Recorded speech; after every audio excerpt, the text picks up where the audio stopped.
Welcome to the Life as an Observer podcast. My name is Ryan Bean. I am your host in self-observation. This podcast is an exploration of physical and non-physical self through discussion around yoga, meditation, self-improvement, self-realization, and practices that elevate the mind-body-soul connection. Let's start observing. This episode of Life as an Observer is made possible by patron support. If you'd like to support this program, you can visit patron.podbean.com/Life as an Observer to learn more.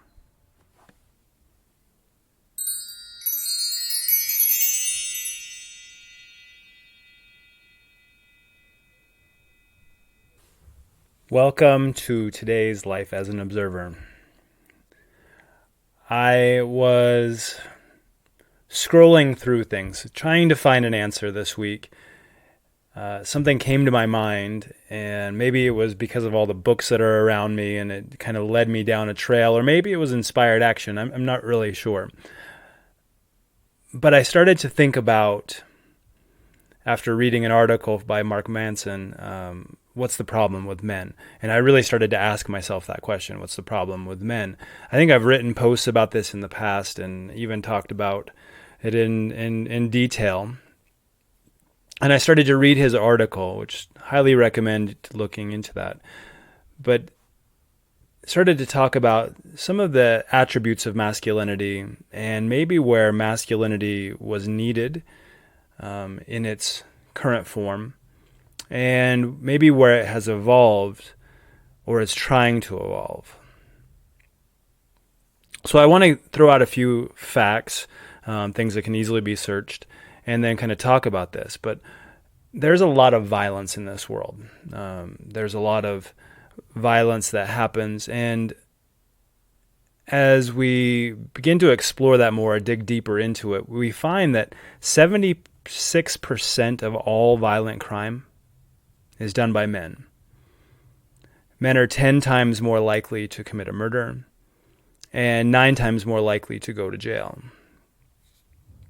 99% of all rape and sexual assault is committed by men, and 95% of all violent crimes by juveniles are done by boys. These are all staggering numbers.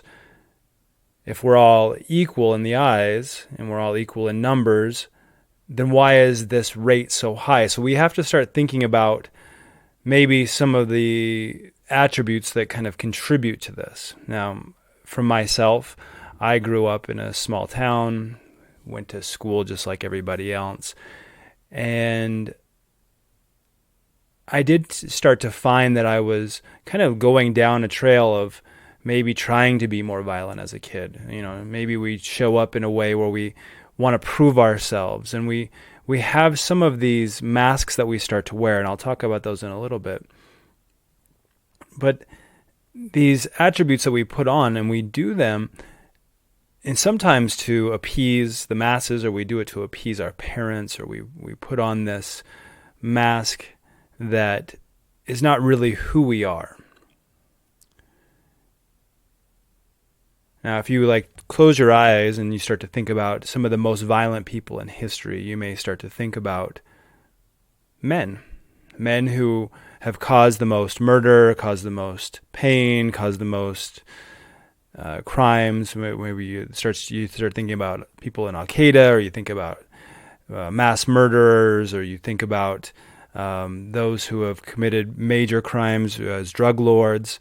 In Mark Manson's article, he talks about the brother of Pablo Escobar and how with his brother's passing, he almost lost his identity. Not as his name, but something was missing there, as if he had lost that sense of prowess, that sense of strength, and in a way, that sense of violence that surrounded him and created the narrative. Roberto Escobar was known from his family name. And when the family, or to point fingers at his brother, was no longer in the picture, that narrative no longer fit. However, he still tried to make it fit. What I mean by that is he started to conjure up stories about his past to give himself more prowess, to give himself more of a name or become more interesting. Now, all these stories are conjured up because we're trying to fulfill a narrative or fulfill a masculine role. Historically, masculinity has been the 3 Ps, the protector, the provider, and the procreator. And with these 3 things, really historically, what they do is they cause us to compare each other. Compare with how strong I am, how good of a protector I am, or how much money I have, how much of a good provider I am, or how good of a procreator, how many kids do I have, or what is my sexual prowess, how many sexual conquerings have I had. And this forces comparison among men, which in turn also creates these masks. Lewis Howes talks about these masks in his book, The Mask of Masculinity, and he identifies 9 of them. And I'll tell you what they are. We can go deeper into some of them. But he identifies the stoic mask, the athlete mask, the material, the sexual mask, the aggressive mask, the joker, the invincible person, the know-it-all, and the alpha male. And all of these have their positive attributes and their negative attributes. We all can wear more than one of these masks, and we can take some of them off here and there. But the problem lies when we no longer have a narrative outside of the mask.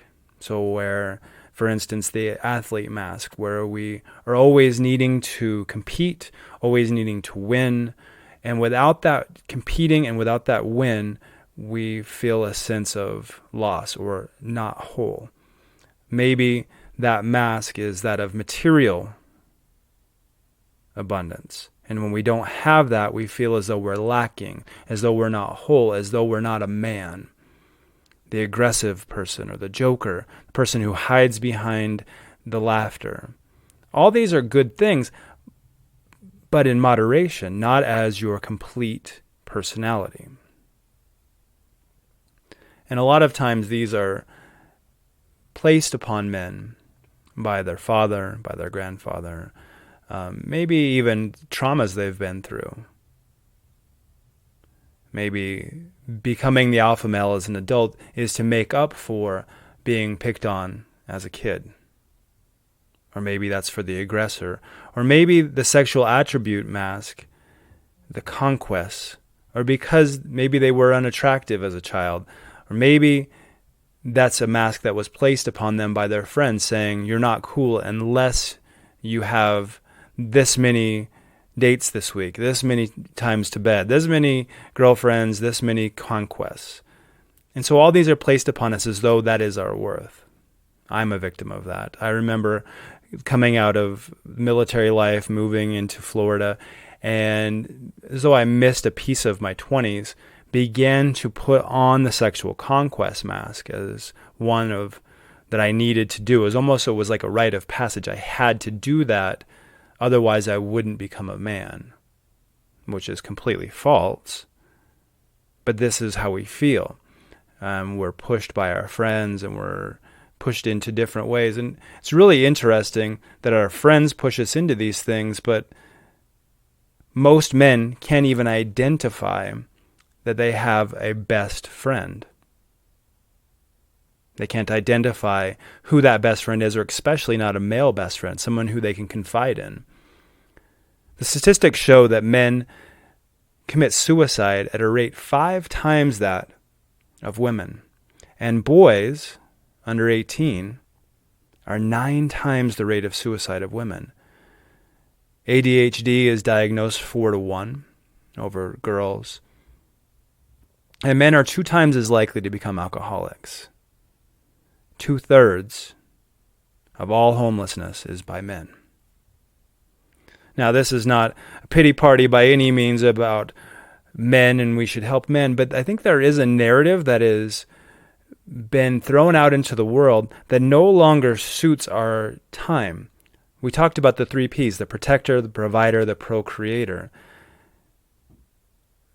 But where is the masculine side of being a nurturer? Where is the balance? Where is the masculine side of the emotions? Where is the masculine side of the unity and the peace? See, there was a time when we had to protect our families, we had to protect our homes, we had to not have invading troops come in, or neighboring villages, or even animals. There was a time where you needed to be strong, where you needed to protect that which was yours. There was a time where you needed to be a provider, going and hunting and gathering things to feed your family, and of course procreation, because many of the children that were born did not live to see their teenage years, so you created as many as possible so that you could continue to have your namesake and also a provider, food for the family, or someone to be able to nurture the farm. These roles have changed, and they're no longer really a good identifiers for the life that we live now and the world that we live in.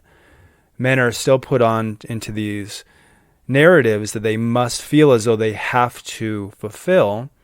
Otherwise, they are seen as weak. Otherwise, they're seen as being not a man. And the cost of that is, I think we've heard this: don't cry, be a man, grow up. Aren't you a big boy now? Stop crying. I'll give you a reason to cry, right? Boys have heard these things and shamed for their weaknesses, shamed if they fall, shamed if the cut is not big enough, shamed if they show emotions. And these same shaming that happens doesn't end at childhood. It actually continues to grow through adulthood, to where it affects our relationships. So ladies, maybe if you're listening and you're hearing these things, and maybe you haven't had these conversations with your men friends or your partners, but many of them would probably tell you that yes, they have been shamed for showing signs of weakness and emotion, and that reason is why they don't show it now, and that's why they don't show up vulnerable. That's why they don't show up in that way, and then it turns into conflict. It turns into conflict, saying, I wish you would just show some emotion. I wish you would show up as something other than just happy or angry. Because see, those other emotions have been conjured up to be invalid to young boys and teenage boys, and then to adulthood. And especially if that boy on his route to manhood has taken a more traditional route of maybe going to college, or even that of going into the military, it exemplifies and also reinforces this shaming, that we have to fulfill certain roles to grow up. Certainly in college, it is the sexual conquest and the joker, and we begin to learn things, and we become the know-it-all in that subject. And within our groups, you have an alpha male, or maybe several alpha males. Same is true in the military, where there is that athlete, there is that conquest, there is that mentality that we all need to perform. Otherwise, someone gets hurt. So these suppressed emotions are not just emotions that are pushed aside and, hey, start to bring them back up. They're actually causing trauma. When we suppress the suppress the emotions, we cause trauma. This shaming causes mental health issues. Some of these issues take years, decades, and lots of work to overcome. I know on my route, leaving the military, wearing many of these masks of masculinity, trying to figure out where I landed, and as I started to move into more conscious communities, I realized that I was not as conscious as maybe some of the ladies that I was interacting with, maybe even some of the men that I was interacting with, because I was still wearing these masks, learning to look past the shame that I was self-identifying, that narrative that I was giving myself, that it was weakness, and that vulnerability was not something that you show. Otherwise, you'll never get the girl, you'll never get the job, you'll never get the raise. Vulnerability is weakness, which is exactly the opposite, isn't it? Brene Brown talks a lot about it, how courage and vulnerability are the same thing. So shaming causes these mental health issues and these emotions that get suppressed, cause trauma, which cause us to need to put in work to move past that. Well, where does all that start, right? We have the statistics that I gave to you about crime and murder and the rates of suicide, and in turn, pharmaceutical companies are profiting from this trauma, from these mental health issues. The whole financial system revolving around our prisons and our jails and police force, all are really dependent upon this narrative continuing. Not all, but a lot of it. That there is 76% of violent crime is committed by men. What if men didn't commit violent crime as much anymore? That would go down, and some of those privatized prisons would lose their numbers, and they are paid by their occupancy.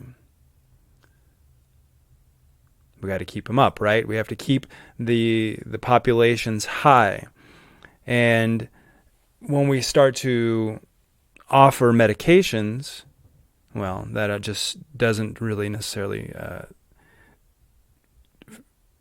fit the cause. It just kind of goes after the symptom. So the cause is really much deeper. The symptom is on a very surface level, whereas the cause of why this is happening goes way back generations and generations of expectations of young boys to be strong, to turn into providers, to turn into procreators and be protectors. Wearing these masks keeps them safe, at least in that moment of vulnerability. So what would happen if we actually said, I am no longer an athlete, and take off that mask and say, hey, I can't perform at that level anymore. I'm actually really into monogamy. I can't perform those sexual conquests like I used to. I really prefer to be with one person. Or the know-it-all who says, I'm still very much a student. I remember when graduating from one of my teacher trainings, my yoga teacher training, my guru handed me my certificate and said, yay, go serve the world. Here you are, you're a teacher, go and teach. And I followed his momentum and I followed his emotion. And I said, yay, yeah, I'm a teacher. And then he snatched the certificate away from me and he said, don't ever forget that you'll always be a student. And it's always stuck with me because not just a student of yoga, but being an observer, it's like the podcast name here, is really that of being a student of life. It is us sitting back, watching and learning. Maybe even seeing our own narratives before they pop their head in violence, or before those masks that we wear make us go take a route being someone who we're really not. Now, this is a lot of work, and maybe for another podcast to talk about all the work that needs to be done to remove those masks. Masculinity doesn't need to be something that is called toxic, and it also doesn't need to be the opposite of femininity. There can be balance between the two. There can be women who show up in their masculinity, and there can be men who show up in their feminine side, their feminine dominance. It doesn't make them less of a man. It doesn't make them more of a woman, or vice versa. These are simply characteristics that are given historically and then given roles. Many of these violent people in history that we talked about, John Wayne Gacy and Ted Bundy, Jeffrey Dahmer, Bin Laden, all these people, if we really dig deeper into their history, we may find that they were wearing masks. They were wearing masks not just to hide from certain capture, but they were wearing masks that were given to them by their family. They were wearing masks that were given to them by their population, their community. And they continued to wear them even when it didn't suit them anymore. Even when there was certain capture, even though maybe wars were over. But the problem is they felt as though they ceased to exist without those masks, as though their life was then over. They identified more with the mask than with the heart. Sadly, many men, not those who we just talked about who are violent, but many men just in general, wear these masks to their demise. They wear them until they can't take it anymore and either have serious mental health issues or decide to take their own lives because of the shame, because of the emotions that can't be processed.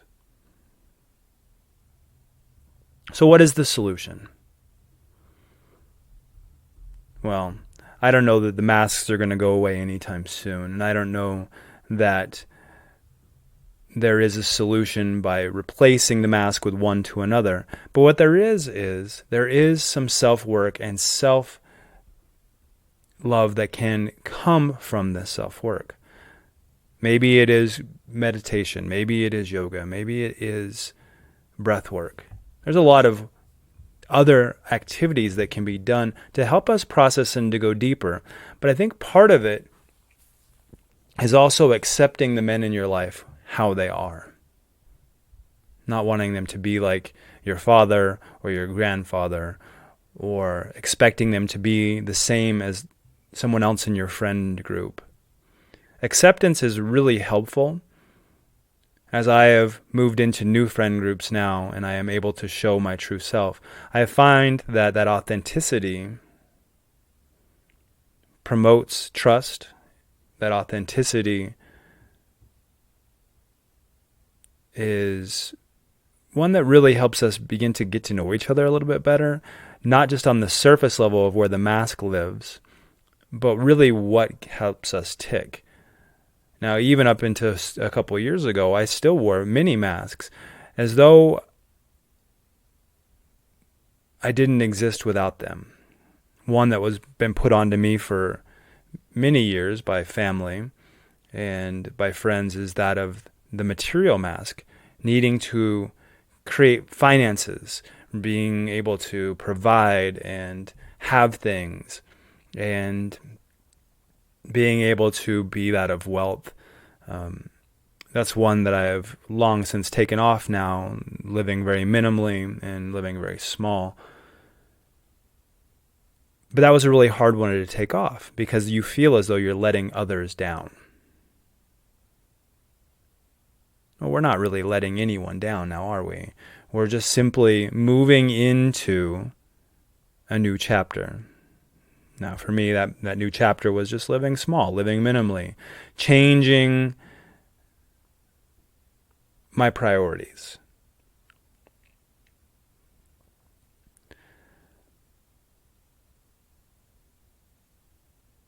So, here we are, deciding that men wear masks, violent crime is committed, and it's not really the true identification or personation of who that man is. And what do they do for help? Well, this may be for another episode, but I can tell you that when Mark Manson left Roberto Escobar, he realized that he really kind of just felt sad for him. He said that without all of these things and without the former billionaire drug lord around him, he almost felt like he was sort of pitiful, trying to make up stories and trying to fulfill a narrative that wasn't even true. And when we're all in our grave at the very end, none of that really matters now, does it? What we need to do now is embrace all forms of men. Some more masculine, some more feminine. Some are funny guys, some are athletes. Some may know a lot of things, some may be good leaders. But embracing all of it and accepting all of it, not expecting someone to show up in a way that they are not inclined to do on their own. Telling your boys or the men in your life that you love them. And when you ask them if they're okay and they say, yeah, maybe ask better questions. Instead of getting answers that say good or yeah, say, what was the best thing about today? What was the worst thing about today for you? How did you feel when? Asking questions that allow the men in your life to express themselves safely and without judgment. I think that's key. Safely and without judgment. So asking them, how did you feel when this happened? Or how would you feel if that happened? Letting the men in your life and the boys in your life know that all emotions are valid and that you're supporting them as who they are and who they are going to be. Not basing your decision on, how you saw your father show up or how other men in life have showed up, but how that particular person shows up. There's a book that I read a little while back, and it talks about how boys have been suppressed from crying. And Jason Wilson wrote the book, and what a great insight about just letting boys cry. The name of the book is Cry Like a Man, and allowing that emotion to be that of a valid one. That sometimes we hurt, but we're afraid to show that we hurt. We're afraid to show that we hurt because that is not masculine in historic eyes. Or we won't get the girl if we cry.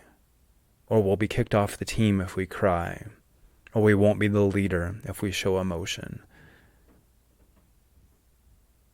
Support the men in your life and support the little boys in your life who are growing up trying to find answers about what it means to be a man.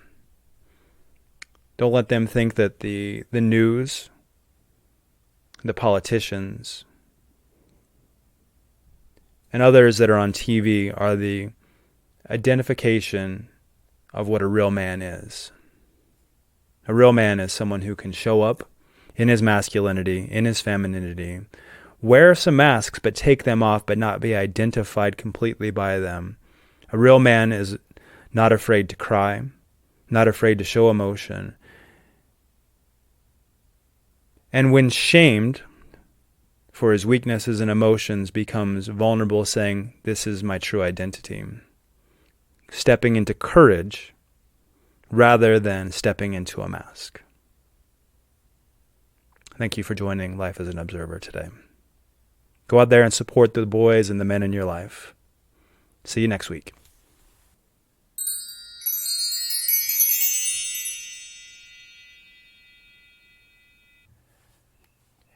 If 2020 taught us anything, it was that we need to be more versatile, adapt to change, and open to possibilities. In doing so, I've decided to change the way that I teach and the way that I show up. Taking my story, taking my inspirational tales, taking content that I've learned from all over the world and bringing it to you virtually through podcast, through guided meditation, and through online platforms. Now, this exploration and insight have changed the way that I do business and kind of changed the way that I look at the world and the way that I can show up for not just 10 people in a class, but maybe hundreds or thousands of people in a breathwork, yoga, or meditation class. I've decided that the best way to reach more people is through this podcast. And through this spiritual journey, I've created a patron page. This patron page allows you to be a part of the journey.